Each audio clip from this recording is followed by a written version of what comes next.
Hello, happy Ugadi.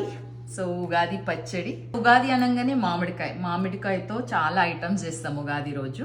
So ఇక్కడ నేనేం చేసిన చూద్దామా. మామిడికాయ పులిహోర, మామిడికాయ పప్పు, అఫ్ కోర్స్ అందరి ఫేవరెట్ భక్షాలు, ఆలు కుర్మా యాడ్ ఆన్ చేసిన ఒక ఐటమ్. మా ఆయన ఫేవరెట్ వచ్చేసి ఒకటి ఉంది, మామిడికాయ పచ్చడి, దంచిన పచ్చడి. ఇది చిక్కుడుగాయ. సో ఇవన్నీ ఓకే, కానీ నా ఫేవరెట్ ఒకటి ఉంది, అది ఓన్లీ ఉగాది రోజే చేస్తాను నేను. So Ugadi special and my favourite. Okay చూద్దాం. ఇది వచ్చేసి కట్టుచారు, దీన్ని కట్టుచారు అంటారు. చేయడం చాలా ఈజీ.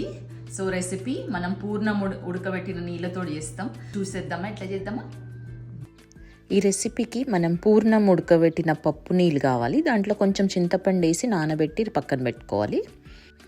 ఒక కడాయి తీసుకొని నూనె, మన జీలకర్ర, ఆవాలు, ఎండు మిరపకాయలు, కొంచెం కరివేపాకు, పసుపు వేసి కలిపి మనం నానబెట్టి ఉంచుకున్న పప్పు నీళ్ళు చింతపండుతో పాటు పిసికి వేసేయాలి.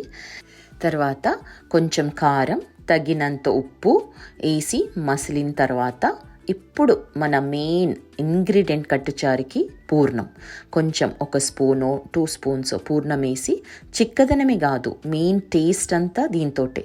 తర్వాత లాస్ట్కి కొంచెం కొత్తిమీర వేసి మసిలిన తర్వాత దించేయడం, అంతే, కట్టుచారు రెడీ.